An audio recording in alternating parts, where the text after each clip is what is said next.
is collected them?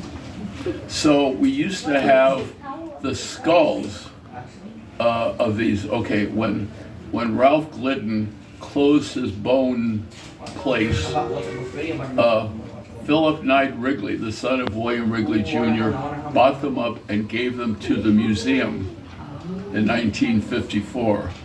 So the museum has those bones. But when I used to work there, they had a whole large section of skulls, just skulls. So they had this member of the Chumash Indians came over, and the Tonga Indians, because we didn't know whose bones they were.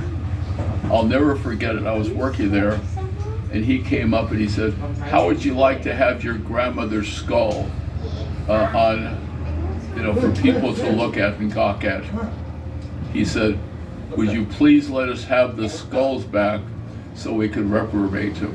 What the word is, we can repatriate, bury them. Mm-hmm. So now all they have are bones, but the bones are all up at the airport, which is really funny because they're keeping the bones and the rocks perfectly under the right conditions. Now these bones go back. The rocks and the bones go back 13,000 years. I don't think they're going to disintegrate now, but anyway.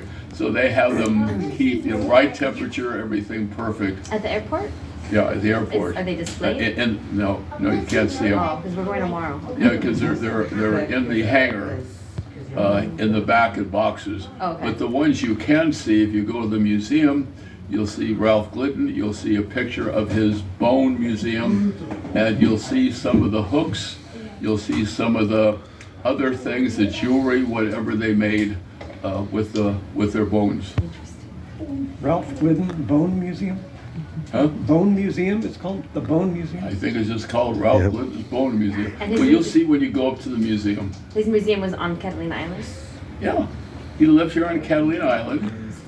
He had a bunch of apartments. Was he married? The Maybe Glidden kids? Apartments. And he just went out and, because the Smithsonian and a lot of the other museums simply wanted to have bones of Native Americans and the Pacific Coast. So he supplied their need, but didn't give them much to go on. Yep. So where is the museum again? The museum, our museum. Our museum. Our museum.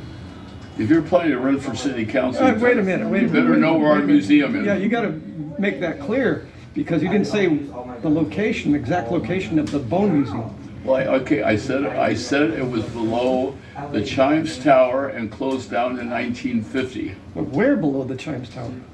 Just on the hill, down below. Okay, so There's nothing left of them. there's nothing left of it. Okay. Yeah, so you just get to the Chimes Tower, you come down about halfway, and then they had stairs from the lower level that you could climb to go into his bone museum. But there's nothing left of it. And the bones were then taken from him by Philip Knight Wrigley and given to the museum. Did you ever go visit his museum? What? Did you go visit his museum? No. No. Well, I was 3. I was born in 47, so I didn't go to see his museum when I was 3 years old. Yeah, okay. Why not? Oh, good, I put her to sleep again. So, any questions about that? And then we'll open it to any questions you have about